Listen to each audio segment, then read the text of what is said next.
দুটি সোনার দোকানে লক্ষাধিক টাকার সোনা চুরি। শীতের রাতে সাগরপাড়ার সোনার দোকানে চুরির ঘটনায় ব্যাপক চাঞ্চল্যের সৃষ্টি হলো।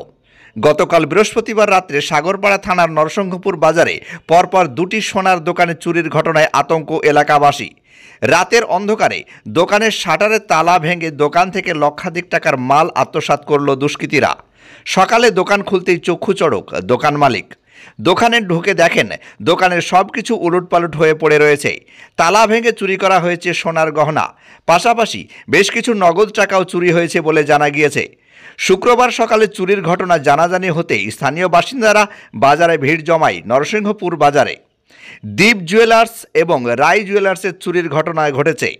দীপ জুয়েলার্সের মালিক দীপক হালদার জানান, দোকানে আনুমানিক 10 লক্ষ টাকার সোনা ছিল। দুষ্কৃতীরা সমস্ত কিছু চুরি করে নিয়ে গেছে। পাশাপাশি রায় জুয়েলার্সও একই রাতে একই কায়দায় চুরির ঘটনা ঘটে। তবে তার ক্ষয়ক্ষতির পরিমাণ তিনি এখনও জানাতে পারেননি। পরে খবর দেওয়া হয় পুলিশ প্রশাসনকে। সাগরপাড়া থানার পুলিশ ঘটনাস্থলে পৌঁছে দুটি ঘটনার তদন্ত শুরু করেছে। স্থানীয় বাসিন্দাদের দাবি, অবিলম্বে নরসিংহপুর বাজারের নিরাপত্তা বাড়াতে হবে, না হলে আরও বড় ধরনের ঘটনা ঘটে যেতে পারে। আপনারা দেখছেন দমকল MK টিভি। এই বিষয়ে বলতে বাজারটা তো সংরক্ষিতভাবেই থাকে, কিন্তু আজকে হঠাৎই যে কোনো বড় টিম হবে সম্ভবত, আমাদের যেটা ধারণা হচ্ছে।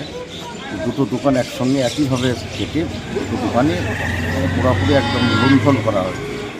এটা নিশ্চয়ই কোনো বড় গ্যাংয়ের কাজ। আমরা সাগরপাড়া থানাকে জানিয়েছি, থানার অফিসার ওরা দেখছে এবং বলছে ইনভেস্টিগেশন করে আমরা দেখছি বিষয়টা কী করা যায়। এটা আমাদের বাজার ব্যবসায়ী সমিতির পক্ষ থেকে গার্ড রাখা নাই, কিন্তু থানার সঙ্গে আমাদের কথা বলা হয়েছিল। থানা সেভাবে থাকে মোটামুটি গার্ডে, কিন্তু দোকানগুলা একেবারে একটু নিরালাই দোকান। সেক্ষেত্রে শীতের রাত্রিতে যারা এই ঘটনাটা ঘটিয়েছে তারা একটু সুবিধা পেয়েছে। ক্যামেরা যেগুলো পঞ্চায়েতের পক্ষ থেকে লাগানো হয়েছিল বেশ কয়েকটা নষ্ট হয়েছে, দু একটা হয়তো চালু আছে। ওটার হার্ড ডিস্ক আছে পঞ্চায়েত অফিসে, সেখানে দেখলে হয়তো কিছু তথ্য পাওয়া যেতে পারে। আপনার নাম? আমার নাম হাফিজুল সাহেব। পরিচয়? আমি বাজার ব্যবসায়ী সমিতির সব। ঠিক আছে। 9টা বাজে সকালবেলায় বাজারে আসছি, আমি সকাল আসি। বাজারে এসে দেখছি যে সবাই বলছে যে বাজারে একটা দোকান ভেঙেছে। ওই দোকান ভাঙা দেখতে গেলাম, ওখানে দাঁড় করালো। দেখে এসে আমি আমার ঘর দেখতে আসছি, এসে দেখছি যে আমার ঘরে তালা ভাঙা। এটাই। কেমন কি ছিল দোকানে মালপত্র? দোকানে একটা রানিং দোকানে যেরকম থাকে, একদম বিয়ের কাজ ধরা আছে, কাজ রেডি। আজকে সব মার্কেটে পাঠাবো সেসব মালগুলো। একটা কিছু মাল নাই, আলমারি ভাঙা, আলমারির ভিতরে যেসব মাল আছে ওইসব মালও কিছু নেই। দোকানে কি সিসিটিভি ক্যামেরা ছিল? না, আমি ক্যামেরা লাগাবো। আমি ক্যামেরা এখন আমার অল্প দিন হলো দোকান করা, আমি ক্যামেরা লাগাবো। মিস্ত্রি লাগবে বলে আমি কিছুদিন বাদ দিয়ে লাগাতাম, এই জানুয়ারি মাসে। এর মধ্যেই এইসব হয়ে গেল। আপনার দোকানের নাম কি? দোকানের নাম দীপ জুয়েলার্স। মোটামুটি কত টাকার মতো জিনিস ছিল সোনার উপর? আমার তো দোকান হয়ে তো ইয়ে না, সোনা দেওয়া আছে মোটামুটি আমার কাছে ভরি চারেকের সোনার কাজ রানিং চলছিল।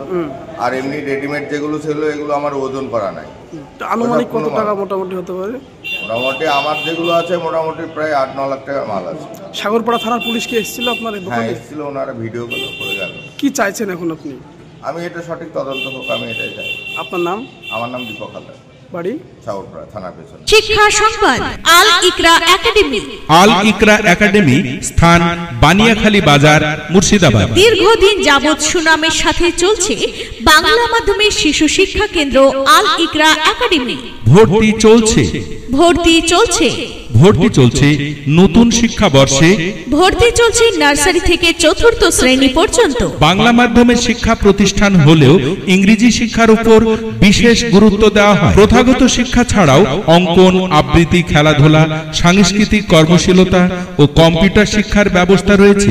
যাতায়াতের জন্য নিজস্ব স্কুল গাড়ির ব্যবস্থা রয়েছে। বিস্তারিতভাবে জানতে যোগাযোগ করুন ফোন 9734311863 এই নম্বরে।